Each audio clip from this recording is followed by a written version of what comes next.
ડિસેમ્બરે world સ્નકન city day નિમિત્તે દ્વારકામાં શ્રી કૃષ્ણ જલાજપા દીક્ષા ઇવેન્ટનું ભવ્ય આયોજન કરવામાં આવ્યું હતું. ગોમતી નદીના સામે કિનારે પંચકુઈ બીચ નજીક જે જગ્યા પર સમુદ્રમાં ડૂબેલી દ્વારકાના અવશેષો પ્રાપ્ત થયા છે, એ જગ્યા પર બીચ નજીક અરબી સમુદ્રની અંદર સ્કુબા ડાઇવર્સની ટીમો હ્યુમન ફ્લોટિંગ લોગો બનાવવા અંદર ઉતરી હતી, જે વિશ્વભરમાં ડૂબી ગયેલા શહેરોના સંરક્ષણની થીમ સાથે મોરપીંછ આકારનો ફ્લોટિંગો લોગો ઇમેજ બનાવ્યો હતો.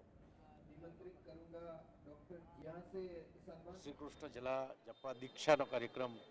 એટલે કે આપણી દ્વારકા નગરી જે પ્રાચીન દ્વારકા છે સમુદ્રની અંદર,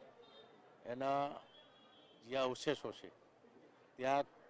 સ્કુબા ડાઇવ કરી અને આ એનજીઓના 7 જેટલા યુવાનો રવિન્દ્ર અને એની ટીમ જે છે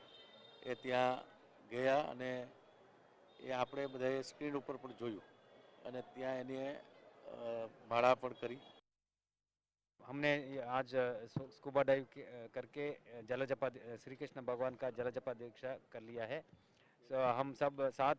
वहाँ जाके और 3 कैमरामैन हमारे साथ 10 लोग जाके गए हैं और हमको भगवान ने इस ऐसा सपोर्ट किया कि आज क्लाइमेट तो अच्छा है,